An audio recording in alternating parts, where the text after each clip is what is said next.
1971. 6 days into a psychology experiment. A young man is screaming, crying, begging to be let out of a fake prison in a university basement. For 50 years, this moment has been taught in psychology classes as proof that ordinary people turn cruel the second you hand them power. Except that breakdown wasn't spontaneous, and neither was most of what you've been told about this experiment. The Stanford Prison Experiment. Psychologist Philip Zimbardo takes 24 male volunteers, splits them randomly into guards and prisoners, and sets them loose in a simulated prison for 2 weeks.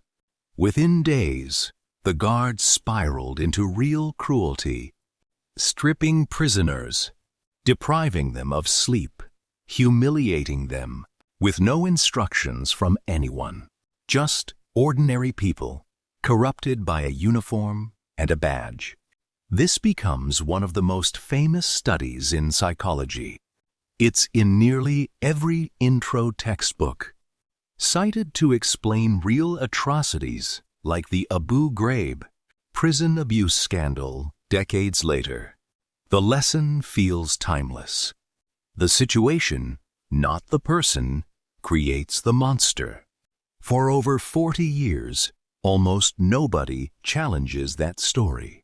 An entire generation of students walked away scared of what they'd become with a badge. Turns out, they were scared of the wrong thing.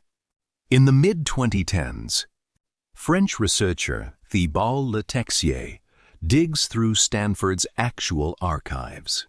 Recordings, transcripts, interviews with the original participants, planning a documentary. What he finds is a different story entirely.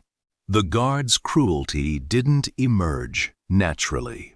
According to the recordings, they were coached, directly told by the research team before the study even started, that every guard needed to be a tough guard. But here's the part nobody saw. The most famous moment in the study. That breakdown at the start of this video wasn't real either.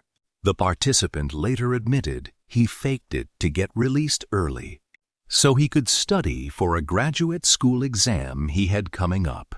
He wasn't cracking under pressure. He wanted his textbooks back. Letexier publishes his findings in 2019.